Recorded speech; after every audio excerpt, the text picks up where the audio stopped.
Hello बच्चों, कैसे हैं आप लोग। मैं हूं अंकित कुमार और आज मैं आप लोगों को पढ़ाऊंगा मैटर इन सराउंडिंग में। हम लोग बात किए थे सॉलिड स्टेट और लिक्विड स्टेट का। अब आज हम लोग पढ़ेंगे गैसियस स्टेट्स के बारे में। ठीक है, तो नाइन्थ का जो फर्स्ट चैप्टर है इसके बारे में हम लोग पढ़े थे। पहले सॉलिड स्टेट के बारे में पढ़े और उसके बाद गैसियस स्टेट के बारे में पढ़े।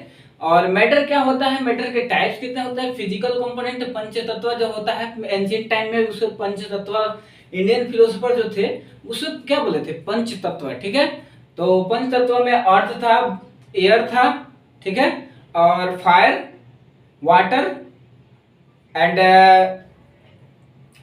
फोर्थ जो था उसको हम लोग बोले थे स्काई। ठीक है, ये पांच तत्व से जो मिलकर एक मैटर का निर्माण होता है। ठीक है, अकॉर्डिंग टू एंशिएंट टाइम, मतलब आदि का पुराने जमाने के जो फिलोसोफर हुआ करते थे उन्होंने दिया था। ठीक है, और नया में जो मॉडर्न क्लासिफिकेशन क्या है वो फिजिकल और केमिकल कंपोनेंट के बेसिस पे है। फिजिकल कंपोनेंट और केमिकल कंपोनेंट के बेसिस पे है। तो फिजिकल क्लासिफिकेशन जो होता है वो फिजिकल कंपोनेंट पे बेस्ड होता है, जैसे solid state, liquid state, gaseous, solid, liquid, gas. ठीक है, और केमिकल कंपोनेंट्स केमिकल कंस्टिट्यूएंट से मिलकर बना होता है, उसको हम लोग बोलते हैं केमिकल क्लासिफिकेशन। ठीक है, चलिए तो आज हम लोग पढ़ेंगे गैसियस स्टेट के बारे में। ठीक है, गैसियस स्टेट्स के बारे में पढ़ने से क्या होता है,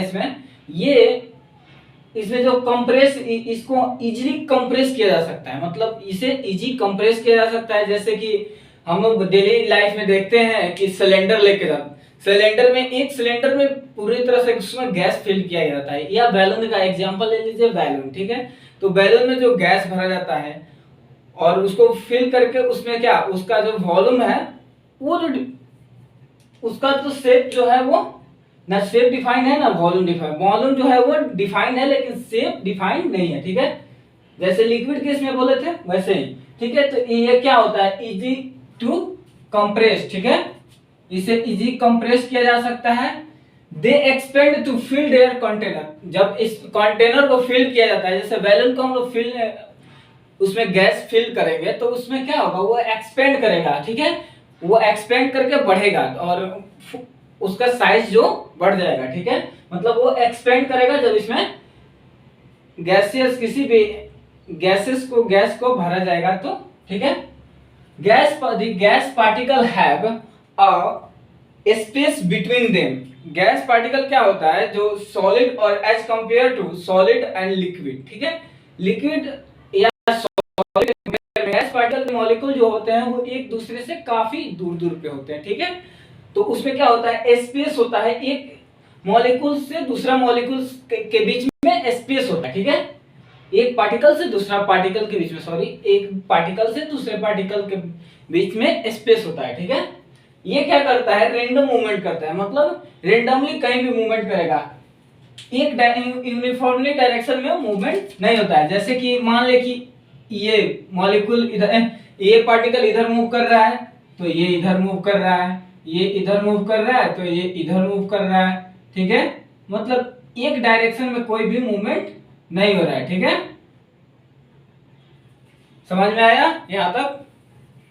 आगे हम लोग पढ़ते हैं, can matter change it's state. क्या मैटर अपना स्टेट चेंज कर देता है, मतलब अगर सॉलिड है तो वो लिक्विड बन सकता है, या गैस है तो वो सॉलिड बन सकता है, या लिक्विड बन सकता है। ठीक है, तो चलिए उसके बारे में जानते हैं। तो फर्स्ट है effect of change of temperature. अगर टेम्परेचर हम लोग बढ़ाएंगे या घटाएंगे उस पर इफेक्ट क्या पड़ेगा, तो उससे क्या चेंजिंग आएगा, तो उसके बारे में हम लोग पढ़ते हैं।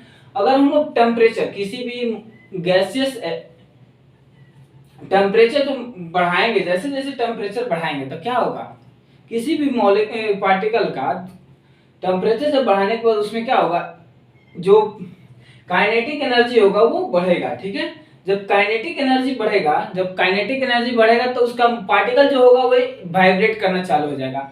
जैसे कि मान लीजिए एग्जांपल है ये गैसेस, इसको हम लोग, ठीक है, इसको हीट करेंगे तो क्या होगा, उसमें ये जो पार्टिकल्स हैं वो मूवमेंट करने लगेंगे और ये क्या करेंगे, एक दूसरी इस वाल पे जाके टकराएगा, कोई इस वाल पे टकराएगा, कोई ऊपर से टकराएगा। ठीक है, ये फील्ड सिलेंडर में है तो उसमें टकराएगा तो उसमें क्या होगा, काइनेटिक एनर्जी इंक्रीज कर, पार्टिकल का जो काइनेटिक एनर्जी है वो इंक्रीज कर जाएगा, ठीक है। जब काइनेटिक एनर्जी इंक्रीज कर जाएगा तो वो स्टार वाइब्रेट करने लगेगा, ठीक है, तो ग्रेटर स्पीड से वाइब्रेट करने लगेगा, ठीक है। तो the energy supplied by overcome force of attraction between them the particle, ठीक है। तो उसमें क्या होगा, उससे क्या होगा कि उसमें फोर्स ऑफ अट्रैक्शन लगेगा, ठीक है, जिसके वजह से वो पार्टिकल एनर्जी सप्लाइड होगा हीट के थ्रू, ठीक है। तो उसमें force of attraction between the particle, दो पार्टिकल के बीच में क्या होगा, फोर्स ऑफ अट्रैक्शन, ठीक है। The temperature at which a solid melts to become a liquid at atmospheric pressure is called melting point, ठीक है। अब मेल्टिंग पॉइंट किसे कहते हैं, तो उसके बारे में दिया है कि कोई भी मतलब पार्टिकल को मेल्ट करने के लिए, मतलब पिघलाने के लिए उसको कितना टेम्परेचर दिया जाए उसको हम लोग बोलते हैं मेल्टिंग पॉइंट, ठीक है। कितने टेम्परेचर का जरूरत होता है उसको बोलते हैं मेल्टिंग पॉइंट, ठीक है। तो जैसे वाटर का 100 डिग्री सेल्सियस 100 डिग्री सी पे वो मेल्ट करता है, ठीक है। तो इसके बारे में क्या बात करेंगे, तो the temperature at which a solid melts become liquid, मतलब सॉलिड जो है वो लिक्विड में अपना स्टेट चेंज करके लिक्विड बन जाता है। तो उस केस में क्या करेंगे, उस केस को क्या बोलते हैं, उसका मेल्टिंग पॉइंट, ठीक है। वो मेल्ट करके सॉलिड था और लिक्विड बन गया, ठीक है। तो कोई सॉलिड है, उसको टेम्परेचर जब टेम्परेचर दिए तो उसमें क्या हुआ, फ्यूजन होकर मेल्ट किया और मेल्ट करके वो लिक्विड बन गया, ठीक है। फ्यूजन क्या है, अब फ्यूजन के बारे में भी थोड़ा सा जान लेते हैं। तो when substance change from solid states, मतलब liquid, when a substance changes from solid to liquid, ठीक है, solid to liquid are called fusion, ठीक है। अगर वो सॉलिड से लिक्विड बन रहा है, ठीक है, कोई भी वस्तु पार्टिकल जो है वो सॉलिड से लिक्विड बन रहा है, तो उस केस को हम लोग बोलेंगे फ्यूजन, ठीक है। उस केस को हम लोग बोलेंगे फ्यूजन, ठीक है। लेटेंट हीट क्या होता है, लेटेंट हीट जो होता है वो हिडन हीट, लेटेंट का मतलब होता है हिडन, मतलब छिपा हुआ, ठीक है। हिडन का मतलब ये होता है छिपा हुआ हीट, ठीक है। तो लेटेंट हीट का मतलब होता है, लेटेंट का मतलब होता है हिडन, इतना तो आप लोगों को समझ में आया। अब इसका क्या मतलब क्या होता है, the heat energy which has be supplied to change the states of substance is called latent heat. क्या बोल रहा है, the heat energy which has to be supplied, ठीक है, टू चेंज द स्टेट्स, ठीक है, स्टेट चेंज करता है, जो हीट सप्लाई किया जाता है of substance is called its latent heat. और जो हीट सप्लाइड किया जाता है, जो हीट लगता है, उसको हम लोग क्या बोलेंगे, लेटेंट हीट, ठीक है।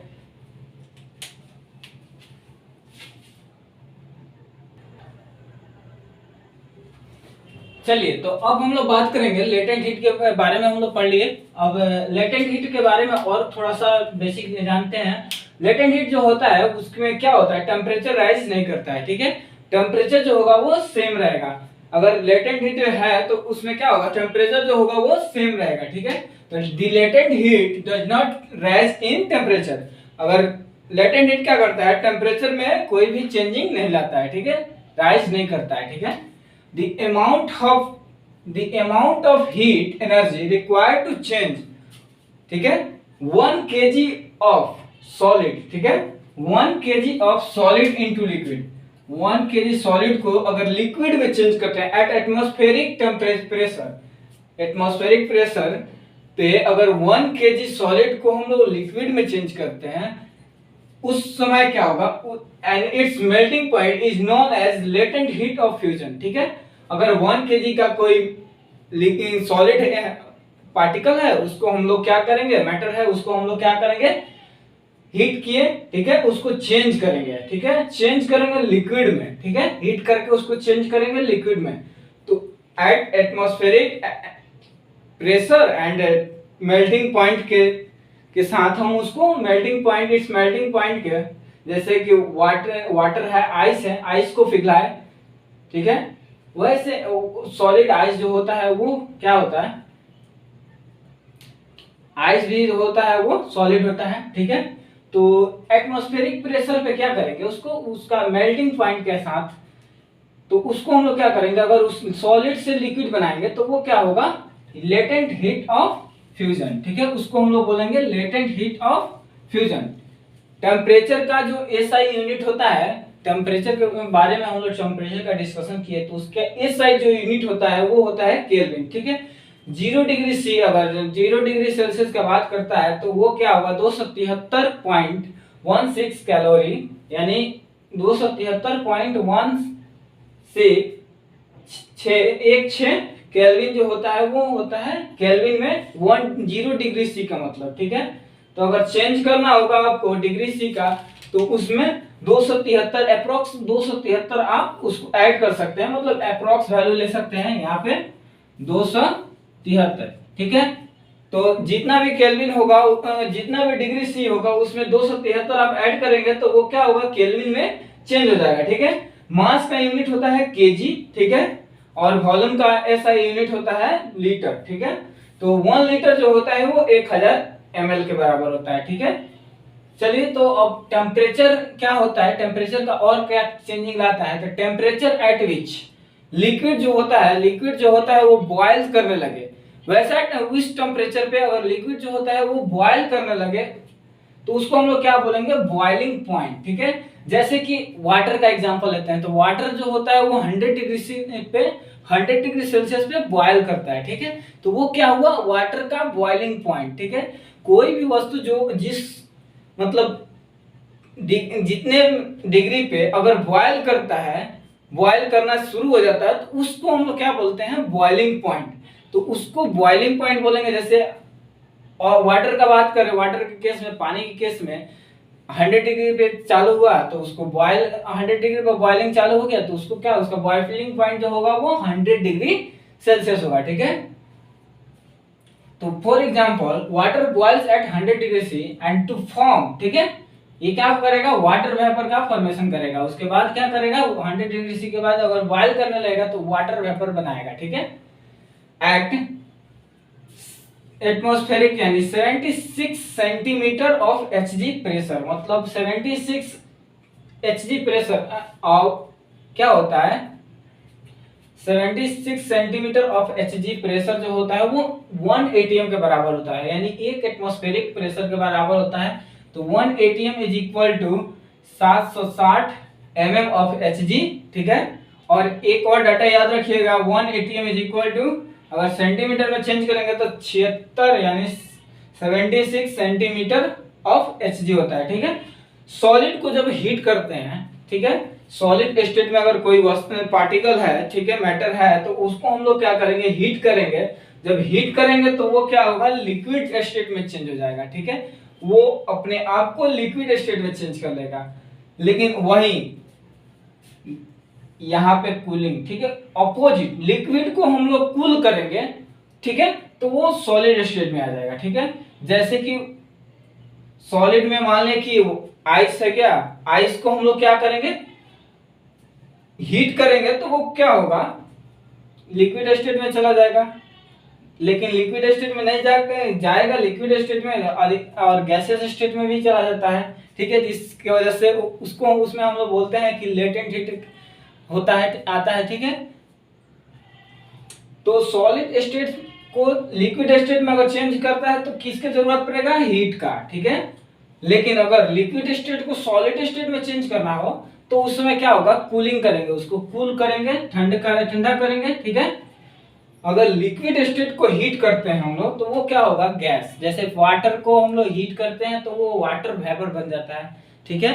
तो वो क्या होगा, गैसियस स्टेट्स में आ गया, ठीक है। लेकिन उसको कूल करेंगे तो वो लिक्विड फिर से लिक्विड स्टेट में आ जाएगा, ठीक है। अगर वाटर वेपर को हम लोग किसी कंटेनर में रिजर्व कर लेते हैं, किसी कंटेनर में उसको इकट्ठा करके अगर फिर से उसको हम लोग कूल करते हैं तो वो क्या होगा, फिर से लिक्विड स्टेट में आ जाएगा, ठीक है।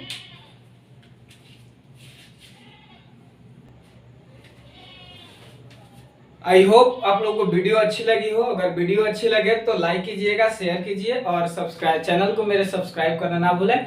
आप लोगों को एक चीज मैं एश्योर करना चाहता हूं कि सिलेबस आप लोग का जो होगा वो छोटे छोटे वीडियो ही डालकर मैं सिलेबस आप लोगों का जल्द ही खत्म कर दूंगा।